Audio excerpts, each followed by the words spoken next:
అందరికీ నమస్కారం. నా పేరు మాధవ్. నేను ఇక్కడ గురుస్థాన్కి వచ్చి 1.5 ఇయర్ అవుతుంది. గురుస్థాన్లో మెయిన్లీ నాకు నచ్చేది ఏమంటే ఇక్కడ యూత్ అనమాట. ఎక్కువ పర్సెంట్ ఇక్కడ యూత్ ఉంటారు. సో యాక్చువల్లీ ఇక్కడ హాస్టల్లో ఫుడ్ బాగుండదు, అది అందరికీ తెలిసిందే. ఇక్కడ గురుస్థాన్ వల్ల ఆ లోటు కూడా హాస్టలర్స్కి తీరిపోతుంది అనమాట. సో నేను ఇక్కడ స్పిరిచువాలిటీలో ఆల్మోస్ట్ 6 ఇయర్స్ అవుతుంది వచ్చి. నేను ఎక్కడైనా ఏదైనా కొత్త ఊరికి వెళ్ళినా ఫస్ట్ మన స్పిరిచువాలిటీ సెంటర్ కానీ మన కేర్ సెంటర్ కానీ ఎక్కడుందో ఫస్ట్ అది చూసుకుంటాను అనమాట. అక్కడికి వెళ్ళి డైలీ మెడిటేషన్ చేయొచ్చు అనేసి. సో ఇక్కడికి వచ్చిన తర్వాత గురుస్థాన్ అనేది ఒక స్పెషల్ ప్లేస్ అనమాట.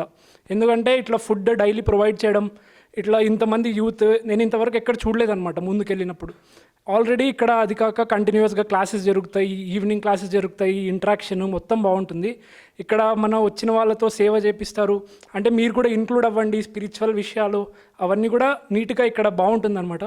సో ఇది గురుస్థాన్లో ఇక్కడ ఎనర్జీ కూడా బాగుంటుంది.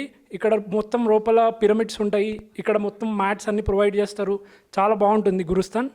సో ఎవరైనా కొత్త వాళ్ళు చూస్తుంటే గురుస్థాన్కి వచ్చి వాట్ ఈజ్ గురుస్థాన్ అనేసి తెలుసుకోండి, వాట్ ఈజ్ మెడిటేషన్ అని తెలుసుకోండి. గురుస్థాన్ ఇప్పుడు 3 ఇయర్స్ అయ్యింది గురుస్థాన్ స్టార్ట్ అయ్యి. So I want to congratulate every one for the 3rd anniversary of Gurusthan. Thank you so much.